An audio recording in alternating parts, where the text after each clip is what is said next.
उल्लास Haryana news देखने वाले भाई सारे दर्शकों ने भाई सुरेंद्र कुंडू की राम राम। फिलहाल कोतकला गांव के अंदर है, कोतकला जो मठ है उसके अंदर है। और आपने बताया दिया कल एक पंचायत हुई थी भाई, जो ग्राम पंचायत रखी गई थी, वो पंचायत एक ग्राम सभा रखी गई थी।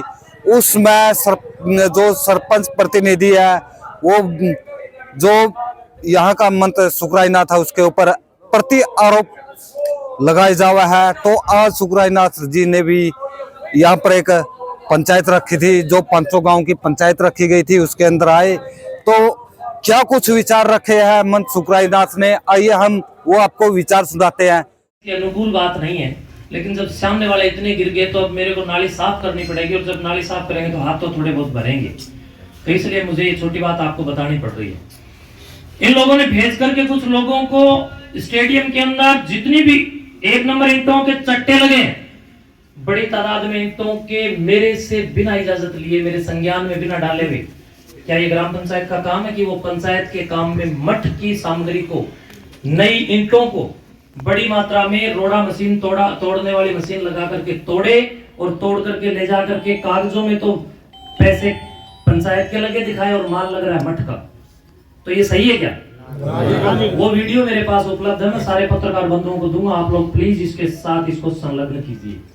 और जब सरपंच महोदय तो नहीं, उनके प्रतिनिधि महोदय से मैंने संपर्क किया, तो उन लोगों ने एक दिन मेरे से मिलकर के मुझे कहा कि मैं तो गांव का राजा हूँ। मैंने कहा तू गांव का राजा होगा, मठ का राजा नहीं है। मठ का राजा तो महाराजा काला पीर समाधि वाला है, और उनके सेवक हम बैठे हैं। मठ की एक कंकर भी तूने अगर छुई तो मुझसे जरूर पहले संपर्क करेगा। तो पूछ करके कुछ भी ले जाए, कोई बात नहीं है, मेरे से पूछ लो, पूछ करके कुछ ले जाना, सहयोग करूंगा मैं। लेकिन इन लोगों ने बिना पूछे मठ की सामग्री को बार बार क्षतिग्रस्त करने का और उठा करके ले जाने का काम किया। उसकी 1-2 वीडियो भी हमने बनवाई। बार बार परेशान करने का इन लोगों ने कोई कमी किसी भी प्रकार से नहीं छोड़ी, बल्कि इन लोगों ने जब ये कार्यक्रम हम करने लगे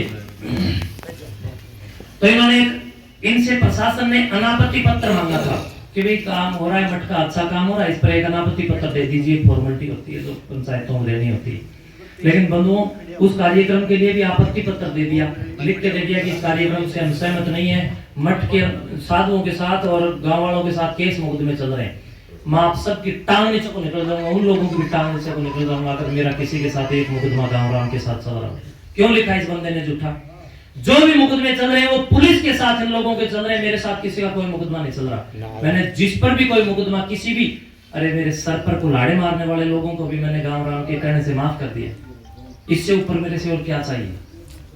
मेरे पास मेरे तन के ऊपर जो कपड़ा है ये भी आपका ही दिया, कुछ भी मेरा नहीं है, सब कुछ आप दे रहे हो। और जब मेरा ब्लड निकल रहा है, सर फट के इतना मरणासन हूं, और जब मुकदमा दर्ज होता है थोड़े दिन बाद आप लोग कहते हो जी माफ कर दीजिए, मैंने वो भी गांव राम पे छोड़ दिया। गांव राम ने जो भी मुझसे कहा आज तक, बताओ मैंने कौन सी टाली? आप वही पंचायती लोग बैठे, बताओ कोई टाली हो तो बता दो। अगर ताली मैंने नहीं टाली गांव राम की। और एक बात और, जब आज मुझे नाली साफ करनी पड़ेगी तो ढंग से ही करूंगा। लिख के देते हैं कि साधुओं और गांव वालों पर केस चल रहे हैं और दंगा होने की संभावना है। बताओ भाई कौन सी दंगा होने की संभावना थी? गांव राम हाथ उठा के बताओ, थी कि नहीं थी? दंगा होने की संभावना थी कि नहीं? तो ये गलत किया कि सही किया? क्या लोगों को गुमराह किया कि नहीं किया? तो गुमराह करके इसने इस प्रकार के कागजात दे दिए, और रजिस्टर में कुछ और सिस्टम बना करके फर्जी तरीके से अपनी सेटिंग करके वो सारा काम बिगाड़ने का प्रयास किया। पूरे हरियाणा स्टेट से जो हजार विद्यार्थी यहाँ पर इस महाप्रतियोगिता के अंदर प्रतिभागी बनकर के आए, गांव का गौरव बढ़ा, कोत गांव का नाम चमका, लेकिन वो सहन नहीं हुआ। उन बच्चों के लिए जो टॉयलेट आदि की व्यवस्थाएं थी वो इनके इस एप्लीकेशन के कारण प्रशासन को रोकनी पड़ी। नहीं तो प्रशासन नियमानुसार जो स्वीकृति देता है उसके अनुसार अपने कार्रवाई करता। उसमें तो बताओ मेरा कहाँ कोई कसूर था? बच्चियां परेशान हुई तो मुझे दर्द हुआ, तो फिर ये दर्द मैंने गांव राम के सामने बता दिया कि गांव राम देखो ये हो रहा है। ये अगर मेरा आप लोग कसूर मानते हो तो एक बार आप कह दो, जो आप गांव राम सजा देगा मैं लेने को तैयार, कोई कसूर नहीं जी। और आज ऑन कैमरा इस बात को कह रहा हूं, मुझे कोई भी कभी सताएगा मैं अब की बार भी स्टेज पर ही बोलूंगा खुलेआम। कब तक इन लोगों के पाप छुपाऊंगा? मैं खुद गुंडा हो गया इनके पाप छुपा छुपा करके। कितने इल्जामात इन लोगों ने खड़े कर दिए कोई भी बहन बेटी अगर मेरे सामने आके ये कह देगी ना, मठ की समाधि पर खड़ी होगी कि महंत जी ने मेरे को गलत देखा, सिर्फ इतना ही बोल दे, अपने आप को दादा काला पीर के सामने जो गांव राम कहेगा उस सजा मैं खुद अपने आप को दूंगा। नशेड़ियों को अधिकार नहीं है कि वो मेरे गिरबान तक आए, और ना दूंगा जब तक आप लोग मेरे साथ हैं। दूसरी बात, बंधुओं, लाइब्रेरी बनाना कोई गलत है? क्या किसी शिक्षण संस्थान के लिए विचारधारा करके पूरी के पूरे सिस्टम को तैयार करके मेरा ये काम करना कि आज मैं स्टेडियम पूर्ति करूं? आप लोगों ने कहा था किसी गांव को स्टेडियम की जरूरत है, कहा कि नहीं? और आप लोगों ने उसके अंदर शुरुआत के अंदर वहां स्टेडियम में ये भी कहा कि आप शुरू सहयोग हम करेंगे।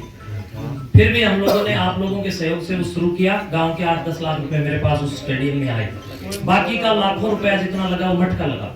चल रहा है, गांव वाले थोड़ा थोड़ा अपने आप भी, कोई ईंट भेज रहा है, कोई सीमेंट दे रहा है, इस प्रकार का सहयोग भी हो रहा है। तो हमने विचार किया कि स्टेडियम का काम पूरा होने के बाद हम एक बहुत अच्छा ऐसा संस्थान यहाँ पर बनाए जिसमें गरीब परिवारों के बच्चे यहाँ पर निःशुल्क पढ़े और उत्तम क्वालिटी की शिक्षा हम दें। बताओ क्या ये गलत था मेरा सोचना? इन लोगों को किसी व्यक्ति ने ये सूचना दे दी कि महंत जी तो कागजी कार्रवाई कर रहे हैं यहाँ पर एक बड़ा शिक्षण संस्थान लेने के लिए, दे दी होगी भी, रात दिन ये सेटिंग बाज तो है, सेटिंग रखते हैं, किसी ने बता दिया होगा, एक दो कोई ना कोई इनके भी संपर्क में होगा। अब दर्द हो गया कि भी महंत जी अगर ऐसा काम करेंगे तो तुम्हारा खाना खत्म, चारों खाने चित। तो इसलिए आपके आने वाले बच्चों के भविष्य को खराब करने के लिए सारा वितंडा किया है। शुक्राईनाथ तो पहले भी यहाँ था, अगर इतना ही गलत था तो पिछले 8 साल से प्रोग्राम हो रहे हैं, पहले क्यों नहीं विरोध किया इन लोगों ने?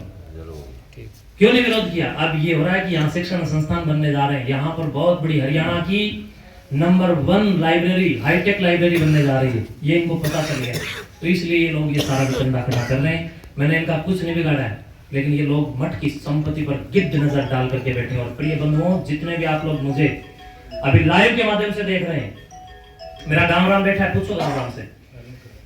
कुछ ऐसे लोग हैं जिन्होंने पहले अपने रिश्तेदारों के अंदर किसी भी प्रकार से जाकर के उनकी जमीन को खुर्द-बुर्द करने और बेचने का काम किया, और उसके बाद खुद की भी जमीनें बेच दी, और उसके बाद रुका नहीं गया, फिर गांव में भी उन्होंने 1-2 किले के अंदर गड़बड़ की, और अब वो मठ की जमीन की ओर गड़बड़ करने का विचार कर रहे हैं।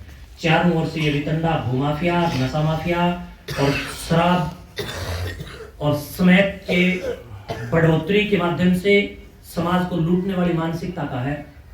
ये लड़ाई किताब और शराब के बीच की है।